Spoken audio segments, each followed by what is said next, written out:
오늘 우리에게 주시는 하나님의 말씀은 신약성경 마가복음 1장 14절과 15절의 말씀입니다. 요한이 잡힌 후 예수께서 갈릴리에 오셔서 하나님의 복음을 전파하여 이르시되 때가 찼고 하나님의 나라가 가까이 왔으니 회개하고 복음을 믿으라 하시더라. 아멘. 최고의 축복된 자리, 예배의 자리에 오신 여러분을 축복하며 환영합니다. 오늘도 말씀으로 하나님께서 우리에게 답을 주시고 힘을 주시고 모든 갈등을 믿음으로 변화시키는 증거 주실 줄 믿습니다.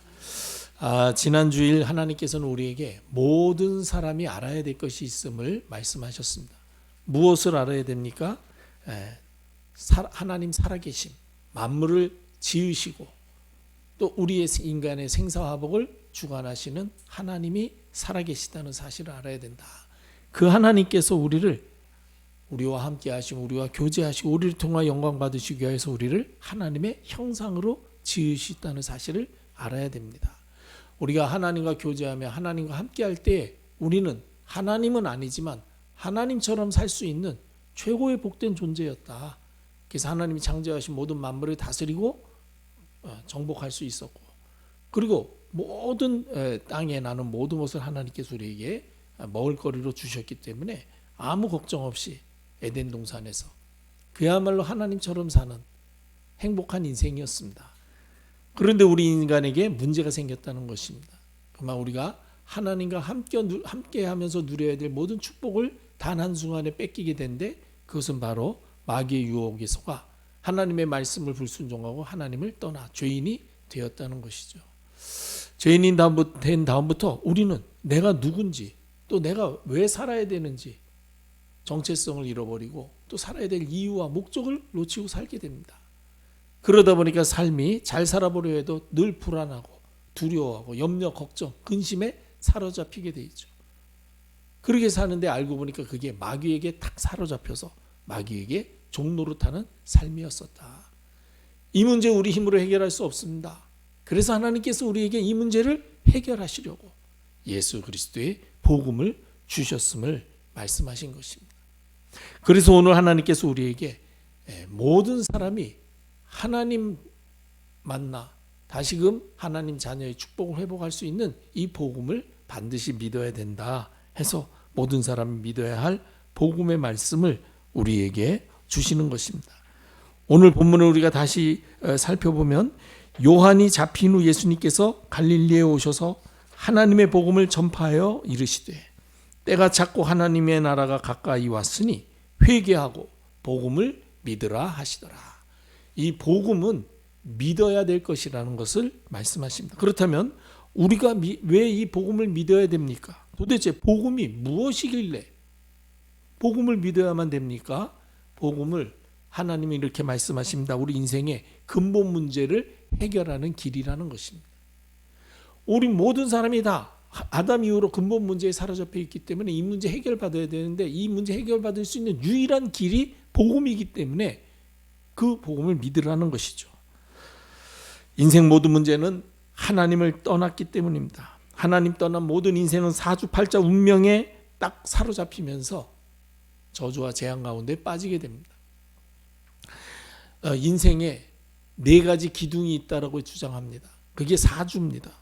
그리고 팔자는 한 사람의 생애를 담고 있는 코드나 또 지문이라고 이야기하면서 생년, 월, 일, 시에 따른 그 개인의 특징, 그걸 나타낸다 그래요. 팔자가. 그래서 이 팔자가 모여서 사주를 이룬다. 그래서 사주팔자라고 이야기한다고 합니다.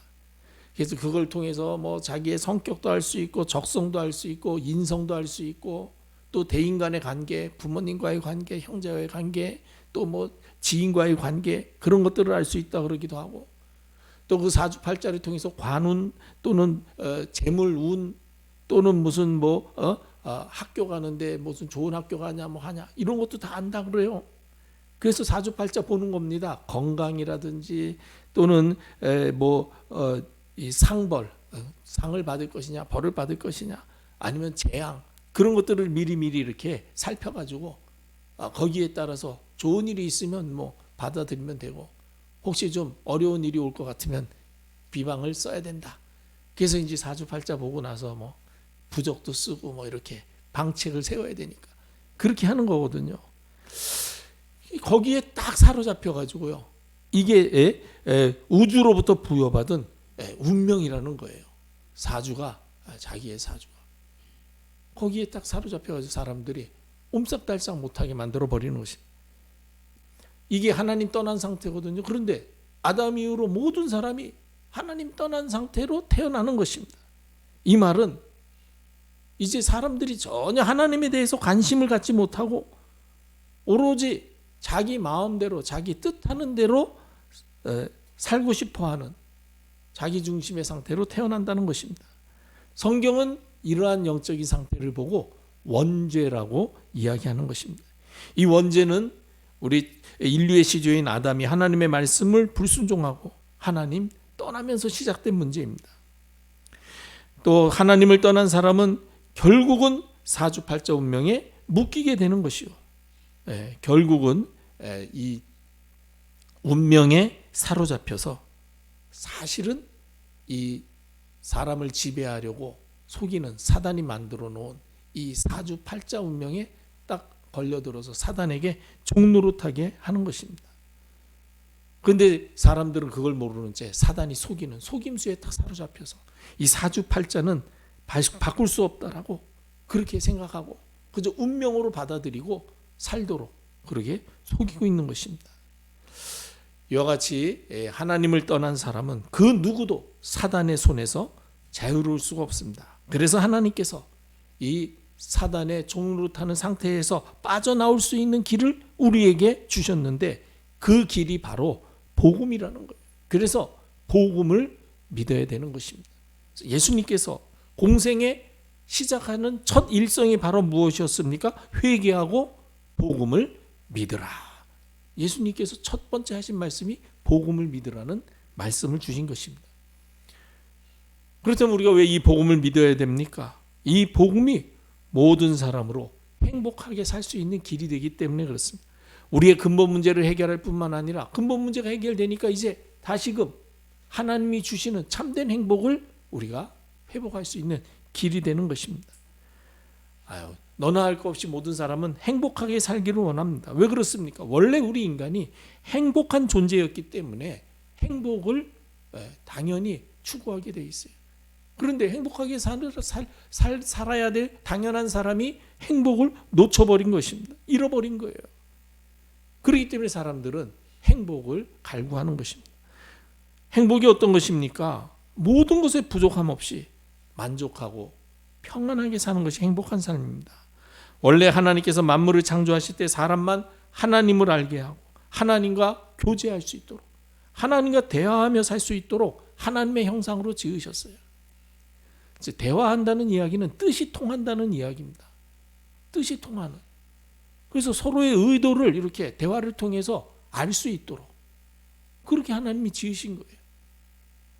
여러분 오늘 말씀을 통해서 가장 중요한 것이 뭐냐면은 하나님이 나에게 원하시는 것이 무엇인가? 하나님의 의도를 여러분들이 깨닫는 게 제일 중요합니다. 하나님 우리에게 말씀하시는 것은 우리가 누구랑 대화를 하면은 이 사람이 지금 나에게 뭘 요구하는구나. 이 사람이 지금 무엇을 필요로 하는구나. 나에게 이렇게 지금 부탁을 하려고 하는구나. 이렇게 의도가 그렇죠. 읽히지 않습니까? 그렇듯이 하나님께서 우리에게 말씀하시는 것은 우리에게 하나님이 원하시는 것이 무엇인지를 우리에게 알게 하시는 것이거든요. 그래서 설교 들을 때 제일 중요한 게 하나님의 의도를 깨달아야 되는데 하나님의 의도가 뭐냐? 복음을 믿으라는 거예요. 왜 복음을 믿으라고 하나님이 말씀하시냐 했더니 그거가 우리 인생의 문제를 해결하는 길이고 우리가 행복하게 살 수 있는 길이 되기 때문이라는 것입니다. 그래서 하나님께서 우리로 하여금 다시금 하나님과 교제하며 하나님과 동행하며 살 수 있도록 우리에게 복음을 주신 것입니다. 그런데 안타깝게도 첫사람 아담이 하나님의 말씀에 불순종하는 죄를 지어서 하나님이 우리에게 허락하신 에덴 동산에서 쫓겨나면서부터 행복을 완전히 빼앗겨버리고 불행이 시작되게 된 것이죠. 여러분 우리 인생의 참된 행복은요 하나님을 만나 하나님과 함께하며 교제하며 하나님과 동행할 때에 누리는 것인 줄 믿으시기를 바랍니다. 근데 복음이 바로 그 하나님을 만나 하나님과 교제하며 하나님과 동행하며 하나님이 우리를 통해서 영광 받을 수 있는 삶을 사는 유일한 길이 되기 때문에 복음을 믿으라고 말씀하신 것입니다. 그리고 우리에게 또 왜 복음을 믿으라고 말씀하십니까? 이 복음만이 온 세상 모든 사람에게 전달되어진 가장 기쁜 소식이기 때문입니다. 복음은 멸망의 자리에서 우리를 구원하신 구세주의 소식입니다. 누가복음 2장 10절로 11절에 보니까 천사가 이르되 무서워하지 말라. 보라, 내가 온 백성에게 미칠 큰 기쁨의 좋은 소식을 너희에게 전하노라. 큰 기쁨의 소식을 전한다 그러는데 그 내용이 무엇인가 보니까 오늘 다윗의 동네에 너희를 위하여 구주가 나셨으니, 우리를 구원하실 주님이 오셨다는 것이에요. 그분이 누구신가 했더니 그리스도 주시니라. 우리를 구원하시기 위해서 그리스도께서 오셨다는 거예요. 얼마나 놀라운 일입니까? 얼마나 감사한 일이에요. 이 그리스도로 오신 분이 누구신가 했더니 바로 예수님이시라는 것입니다. 그래서 마태복음 1장 23절에 보니까 보라, 처녀가 잉태하여 아들을 낳으리니 그 이름을 임마누엘이라 하리라 하시며 그 이름을 자기 백성을 자기 죄에서 건지실 예수라 하라고 말씀하셨습니다. 우리와 함께 하시며 우리의 모든 죄를 사하셔서 우리와 함께 하실 예수님이 바로 그리스도라는 것입니다. 그래서 예수께서 그리스도로 오시기 위해서 요한복음 1장 14절에 보니까 말씀이 육신이 되어 우리 가운데 거하심에 우리가 그의 영광을 보니 아버지의 독생자의 영광이요 은혜와 진리가 충만하다고 말씀하신 것입니다. 더 나아가 이 복음은 마귀의 종노릇하던 우리로 하여금 하나님의 자녀가 되는 신분을 바꾸는 유일한 길이 바로 복음입니다. 요한복음 1장 12절에 영접하는 자 곧 그 이름을 믿는 자들에게 하나님의 자녀가 되는 권세를 주셨다고 말씀하셨습니다. 이 복음은 우리에게 가장 기쁜 소식인데 왜 기쁜 소식이냐? 우리를 구원하실 구세주께서 우리를 찾아오셨다는 것입니다. 그래서 우리 문제를 해결하시기 위해서 사람의 몸을 입고 이 땅에 오셔서 십자가에서 우리 모든 문제를 해결해 주셨습니다. 그리고 누구든지 믿기만 하면, 그래서 그 주님을 나의 구원자로 영접하기만 하면 우리를 마귀의 종노릇하던 마귀의 자녀에서 하나님의 자녀로 완전히 신분을 바꿔주는 길이 된다는 거예요. 그래서 가장 큰 기쁨의 좋은 소식이요. 그러니 당연히 이 복음을 믿으라고 말씀하시는 것입니다. 오늘 예수님께서 이 땅에 오셔서 첫 번째 하신 말씀, 회개하고 복음을 믿으라 하신 말씀, 언약으로 붙잡고 복음 믿는 믿음의 사람 되시기를 주님의 이름으로 축복합니다. 목사를 믿으라는 게 아니라 복음을 믿으라는 것입니다. 목사는 이 복음의 말씀을 대언하는 사람이지 목사 믿을 거 없어요. 목사님이 그럴 수 있습니까? 뭐 그럴 수 없는 건 또 뭐 있어요. 다 사람은 다 각자 사는 건데 목사님 보고 실망할 거 없어요. 복음만 바라보시기를 바랍니다. 복음 먼저 붙잡아야 돼. 사람 보고 세상 보면은 실망할 것밖에 없습니다. 그러나 우리가 복음 언약 붙잡으면 그런 사람과 세상까지도 다 이해하고 수용하고 오히려 그 사람들은 도움을 줄 수 있는 그런 복음의 사람, 복음의 응답을 받는 사람들 줄 믿습니다. 그래서 오늘 주님이 하신 말씀, 우리 인생의 근본 문제 해결하는 유일한 길이요. 우리로 하여금 하나님은 우리가 행복하게 살기를 원하시거든요. 우리가 복되게 살기를 원하세요. 우리가 우리 자녀 잘 되기 원하지 자녀가 망하길 원하는 부모가 어디 있겠어요. 그럼 우리를 지으신 하나님이 당연히 우리가 행복한 인생 되기를 원하신다는 거예요. 그 길이 바로 복음이기 때문에, 그래서 우리를 구원하신 최고의 복된 소식이 바로 복음이기 때문에 이 복음을 믿으라 말씀하신 것입니다. 복음 믿는 큰 믿음의 축복 임하시는 최고의 날 되시기를 바랍니다. 자, 그렇다면 이 복음을 믿기 위해서는 어떻게 해야 되겠습니까? 가장 중요한 것이 하나님의 말씀을 들어야 된다는 것입니다. 왜냐하면 말씀을 듣지 않고서는 믿을 수가 없기 때문에 그래요.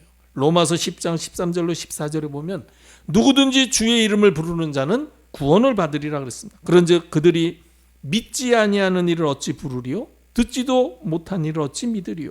전파하는 자가 없이 어찌 들으리요? 믿지 않은 사람을 어떻게 부를 수 있겠냐는 거예요. 불러야 구원을 받는데 믿지를 않으니 부를 수가 없잖아요. 그럼 왜 못 부르는가 했더니 들어본 적이 없어요. 들어본 적이 없으니 어떻게 믿을 수 있겠느냐. 왜 못 들었나 했더니 전해주는 사람이 없다는 거예요. 들려주는 사람이 없으니 우리가 듣지 못했고, 듣지 못하니 믿을 수가 없고, 믿지 못하니 구원을 받지 못하는 거예요. 그래서 전도가 중요한 것입니다. 이거 거꾸로 이야기하면 전하는 자가 있어서 그 전하는 내용을 들은 자가 믿음은 들음에서 난다고, 믿음이 생기니까 예수 이름을 부르게 되니까 구원을 얻게 되는 거죠. 그래서 전도가 매우 중요합니다. 그래서 우리가 이 믿음을 가지기 위해서 제일 중요한 게 바로 뭐냐면 듣는 것입니다. 그냥 무엇을 듣는 게 아니라 하나님의 말씀을 듣는 것이죠. 우리가 하나님의 말씀을 듣기 위해서 우리 삶의 중심을 예배에 두어야 합니다. 왜냐하면 하나님께서는 예배 시간에 선포되는 말씀으로 하나님의 자녀들을 인도하시기 때문에 그렇습니다. 기록된 말씀이 없었던 구약 시대에는 하나님께서 선지자들을 통해서 자신의 뜻을 전달하셨고, 신약 시대에는 말씀으로 계시던 하나님이 성육신하셔서 이 세상에 오신 예수 그리스도께서 친히 말씀을 전달해 주셨고 그 말씀을 성취하셨죠. 근데 오늘날 구원받은 성도들이 모여 예배하는 시간에 하나님께서는 선포되는 말씀으로 우리와 함께 하시며 우리를 인도해 주시는 것입니다. 그래서 예배 시간이 말씀을 받는 가장 귀중한 시간이 되는 것입니다. 로마서 10장 17절에 보면 믿음은 들음에서 나며 들음은 그리스도의 말씀으로 말미암았다고 말씀하셨습니다. 예배 시간에 우리가 말씀을 들을 때에 그리스도의 말씀을 듣는 게 가장 중요합니다. 믿음은 들음에서 나는데 무엇을 들을 때 이 믿음이 생기느냐? 구원받는 믿음이 생기느냐? 그리스도의 말씀을 들을 때에 구원받는 믿음이 생긴다는 거예요. 그래서 강단에서는 그리스도만이 증거돼야 되는 것입니다. 참 여러분은 무식한 목사를 만난 걸 감사하셔야 돼요. 왜냐? 아는 게 너무 많으면 그거 말하고 싶어서 그리스도를 말할 수가 없어. 저는 아는 게 없어가지고 오로지 그리스도만 말할 수밖에 없어요. 그게 제일 편해. 왜? 제일 잘 알고 제일 말할 수 있고 실수하지 않을 수 있고. 괜히 잘 알지도 못하면서 그냥 뭐 아는 척하는 거 별로 안 좋아해요. 어쨌든 그런데 놀랍게도요, 그리스도의 말씀을 들을 때에 구원 얻을 믿음이 생긴다 그러니 당연히 교회 강단에서는 어쩌면 사실 일주일에 한 번 와서 말씀을 듣는 경우도 많이 있잖아요. 근데 그때 한 번 왔는데 어려운 시간 내서 앉아서 그저 1시간 남짓 앉아있는 그 시간에 그리스도의 말씀을 듣는 것이 중요하죠. 만약에 그 1시간에 그리스도의 말씀 못 듣고 그냥 좋은 윤리나 도덕적인 강연, 행복한 얘기 듣고 가면 물론 기분은 좋아질 수 있지만은요, 이상하게 이 주일은 일주일에 한 번 있기 때문에 한 번 못 들으면 한 번 묻는 게 아니라 금방 보름, 반달을 못 듣습니다. 두세 번 못 들으면 한 달 그냥 내내 그리스도 못 듣는 거예요. 세상에서 누가 그리스도를 말해줍니까? 여러분들은 참 무식한 목사 만난 게 축복이다 생각하시고 감사하시기를 바랍니다. 자, 그 다음에 우리가 이 믿어야 될 복음을 믿기 위해서는 어떻게 해야 되느냐? 하나님의 도우심과 은혜가 필요합니다. 여러분, 우리가 믿고자 해서 내가 믿어야지 한다고 믿어지는 게 아니에요. 하나님이 우리에게 은혜를 주셔야만 믿게 되는 줄 믿습니다. 믿음은 하나님이 은혜로 주시는 선물이기 때문에 그렇습니다. 에베소서 2장 8절로 9절에 보니까 너희는 그 은혜에 의하여 믿음으로 말미암아 구원을 받았어요. 우리가 믿음으로 구원받은 건 맞는데 그 전에 뭐가 있었냐? 은혜에 의하여 하나님이 은혜를 주셨더니 우리가 믿을 수 있게 됐다는 거예요. 그 왜 그렇게 하나님께서 우리에게 은혜를 주셔서 믿게 하셨느냐 했더니 이 구원이 너희에게서 난 것이 아니라 하나님께서 선물로 주신 것임을 알게 하시려고 그랬어요. 그래서 너희가 잘해서 특별해서 준 것이 아니다, 행위에서 난 것이 아니니 이는 누구든지 자랑하지 못하게 함이라 말씀하셨습니다. 우리가 구원받은 것은 오직 하나님의 은혜임을 성경은 말씀하고 계십니다. 여러분, 은혜로 구원받았음을 알고 우리가 할 것은 감사밖에 없습니다. 하나님께 영광 돌리는 일밖에 없음을 아시기를 바랍니다.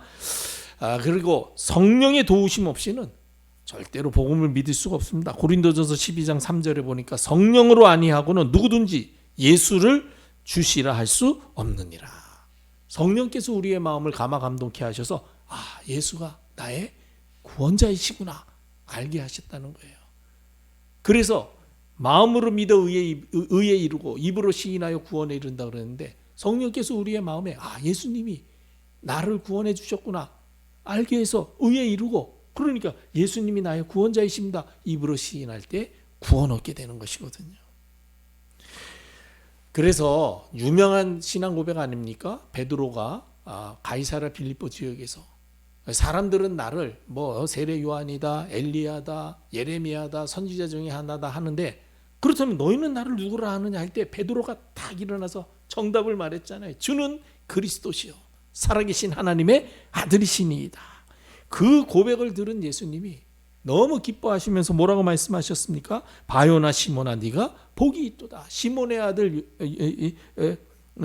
요나의 아들 시몬아. 바는 아들이라는 뜻이거든요. 요나는 이름이에요. 베드로 아버지 이름이 요나였나 봐요. 바요나 시몬아 네가 복이 있도다. 그러면서 말씀하십니다. 이것을 너에게 알게 하니는 혈육이 아니요 하늘에 계신 내 아버지시니라. 하나님께서 은혜 주셔서 성령께서 그 마음을 감동하셔서 예수가 그리스도이심을 고백해 하셨다는 거예요. 그래서 전도 현장에서도 우리가 잘 아는 바울이 이제 마게도냐로 방향을 바꾸어서 빌립보, 마게도냐 첫성 빌립보에 들어갔을 때 기도처에 갔다가 자주장사 루디아를 만나잖아요. 그 루디아에게 바울이 복음을 전했죠. 그때 성경은 뭐라고 말씀하십니까? 주께서 루디아의 마음을 열어 바울의 말을 청종케 하셨다. 주께서 루디아의 마음을 열었다는 거예요. 그 루디아의 마음 열은 게 유럽 복음화의 문이 열린 것입니다. 거기에서부터 이제 마게도냐 복음화 운동이 일어나면서 오늘날 유럽에 가장 먼저 복음이 전달되게 된 것이죠. 자, 그리고 또 우리가 믿어야 될 복음을 믿기 위해서는 어떻게 해야 됩니까? 하나님의 말씀으로 우리 자신의 삶을 비춰보아야 됩니다. 야고보서 1장 23절로 25절에 이런 말씀이 있습니다. 누구든지 말씀을 듣고 행하지 아니하면 그는 거울로 자기의 생긴 얼굴을 보는 사람과 같아서 제 자신을 보고 가서 그 모습이 어떠했는지를 곧 잊어버리거니와. 저도 여기 나오기 전에 잠깐 거울에 살펴봤거든요. 혹시 머리 흐트러지지 않았나 이렇게, 그렇죠? 혹시 넥타이가 너무 옆으로 이상하게 한번 보고 나오죠. 이렇게 잠깐 쳐다봅니다. 그리고 나와가지고 제가 계속 거울에 비친 내 모습을 생각합니까? 제가 이 얘기는 하니까 갑자기 거울 본 거 생각났죠. 그 전까지 거울 보고 나왔는데 까맣게 거울 본 거 잊어버리고 여기 서서 예배 드리다가 이 거울 얘기 나오니까 내가 나오기 전에 거울 잠깐, 우리가 거울 비춰보고 몸매 부서 그쵸 고치고 그러고 일어나서 내가 거울 본 거 잊어버린다 이 말이에요. 그런 것처럼 말씀을 듣고 행하지 않으면, 하나님의 말씀을 듣고 실천하지 않으면 바로 그런 거랑 똑같다는 거예요. 그렇게 살면 안 된다는 것이죠. 그럼 어떻게 해야 되느냐? 자유롭게 하는 온전한 율법을 들여다보고 있는 자는 듣고 잊어버리는 자가 아니요 실천하는 자니 이 사람은 그 행하는 일에 복을 받으리라. 거울에 비춰보듯이 하나님의 말씀의 거울에 우리의 자신을 비춰보라는 거예요. 그렇게 되면은 하나님이 나에게 원하시는 것이 이것이구나 깨닫게 되기 때문에 그 말씀에 실천하게 되는 거예요. 말씀을 실천한다는 것입니다. 그러면 그 행하는 일에 복을 받게 될 것이라는 것입니다. 그렇기 때문에 우리의 삶을 우리의 삶을 거울에 비춰봐야 되는데, 우리가 거울 보듯이요. 거울 보는 건 보고 그다음에 살펴보고 잊어버려도 되는데 그걸로 끝나면 안 된다는 거예요. 하나님의 말씀의 거울에 우리를 비춰보아서 우리의 잘못된 부분, 우리의 실제적인 모습 확인하고 말씀으로 그 문제에 답을 얻고 말씀 순종하고 실천하는 삶을 살아야 된다는 것입니다. 그렇다면 우리의 삶을 비춰봐야 될 많은 말씀이 있지만 저는 대표적으로 이 말씀에 우리 자신을 비춰봐야 된다고 생각합니다. 어떤 말씀입니까? 로마서 3장 23절 말씀. 모든 사람이 죄를 범하였음에 하나님의 영광에 이르지 못하더니. 그렇다. 나는 죄인이요. 내가 무슨 일을 해도 하나님의 영광에 이르지 못할 그런 존재다. 인정하셔야 돼요. 그래서 로마서 7장 24절에 바울은 뭐라고 고백합니까? 오라 나는 곤고한 사람이로다. 이 사망의 몸에서 누가 나를 건져내랴. 바울이 회개하고 이제 그리스도의 복음을 증거한 지 25년 정도 지난 때의 고백이라고 학자들은 이야기합니다. 그때에도 바울은 자기 자신의 모습을 보니까 내가 원하는 선을 행하지 못하고 원치 않는 그 세상 일에 내가 이끌려가는 나를 보는구나. 참 이럴 수가 있냐. 내가 예수 믿고 하나님께 받은 은혜가 얼마나 크고 놀라운데, 그 증거들이 얼마나 많은데, 그럼에도 불구하고 내가 아직까지도 이 세상 욕심과 정욕에 이끌려가는 내 자신의 모습을 바라보면서 곤고한 자로다. 이 사망의 몸에서 누가 나를 건져내랴 하면서 고백하는 게 뭡니까? 누구든지 그리스도 예수 안에 있는 자에게는 결코 정죄함이 없나니 이는 예수 안에 있는 생명의 성령의 법이 죄와 사망의 법에서 우리를 해방했기 때문이다. 나는 역시 그리스도가 필요한 존재다. 절대로 우리 여러분 자랑할 게 없습니다. 자랑할 것은 오직 그리스도밖에 없음을 믿으시기를 바랍니다. 그리스도 언약 붙잡지 않고는 우리는 망할 수밖에 없다는 것을 우리가 말씀의 거울을 통해서 확인해야 된다는 거예요. 왜 그런가 했더니 요한복음 8장 44절에 예수님이 말씀하시잖아요. 너희는 너희 아비 마귀에게서 났으니 너희 아비의 욕심대로 너희도 행하고자 한다. 그는 처음부터 살인한 자요 진리가 그 속에 없으므로 진리에 서지 못하고 거짓을 말할 때마다 제 것으로 말하나니 이는 그가 처음부터 거짓말쟁이요 거짓의 아비가 되었습니다. 이 마귀가 그 권세는 꺾였지만 그 존재가 지금 아직까지 사라진 건 아니거든요. 이제 재림주로 주님께서 오셔가지고 영원한 지옥 무저갱에 묶어두기 전까지 이 마귀는 아직까지도 활동한단 말이에요. 이 마귀가 끊임없이 우리를 속이고 공격하기 때문에 우리가 조금만 말씀 놓치면은 사망의 곤고한 자리로 빠질 수밖에 없고 하나님의 영광에 이르지 못하는 죄인의 모습으로 살아갈 수밖에 없다는 거예요. 그래서 이 말씀의 거울을 비춰보면서 24 나는 그리스도가 필요한 존재임을 여러분들이 언약으로 붙잡고 말씀 따라 인도받는 전도자의 삶을 살아야 될 줄로 믿습니다. 그래서 우리가 믿어야 될 복음을 믿기 위해서는요, 말씀으로 항상 우리의 삶을 비춰봐야 된다. 그래서 말씀을 통해서 우리가 경각심을 얻어야 되는 것입니다. 자, 이렇게 우리가 마땅히 믿어야 될, 그리고 예수님께서 믿으라 하신 이 복음을 믿으면 어떻게 됩니까? 제일 먼저 우리 인생이 사주팔자 운명, 세상 풍속에서 해방됩니다. 왜냐하면 복음은 바로 우리를 사주팔자 운명에 묶여있던 자리에서 해방시키기 위해서 주신 하나님의 약속의 말씀이기 때문입니다. 그래서 이 말씀을 성취하신 주 예수 그리스도께서 누가복음 14장 18절로 19절에 뭐라고 말씀하십니까? 주의 성령이 내게 임하였으니 이는 가난한 자에게 복음을 전하게 하시려고 내게 기름을 부으시고 나를 보내사 포로된 자에게 자유를, 눈먼 자에게 다시 보게 하며 눌린 자를 자유롭게 하고 주의 은혜의 해를 전파하게 하려 하심이라고 말씀하신 것입니다. 진리를 알지니 진리가 너희를 자유케 하리라. 우리가 복음을 믿으면 가장 먼저 마귀의 종노릇에서 해방되기 때문에 사주팔자, 운명, 세상 풍속에서 완전히 자유함으로 해방되는 줄 믿으시기를 바랍니다. 우리가 복음을 제대로 믿으면 세상 염려 걱정하지 않습니다. 진정 복음 안에서 평안한 삶을 누리게 됩니다. 사람들이 왜 염려하며 걱정하며 삽니까? 절대 주권을 가지시고 우리 인생의 생사화복을 주관하시는 살아계신 하나님이 계시는 사실을 모르기 때문에 그렇습니다. 그러나 우리가 복음 안에서 하나님을 만나 하나님과 교제하고 하나님과 동행하며 하나님이 함께 하시는 응답을 누리는 삶을 살면 모든 염려 근심은 사라지게 되어 있습니다.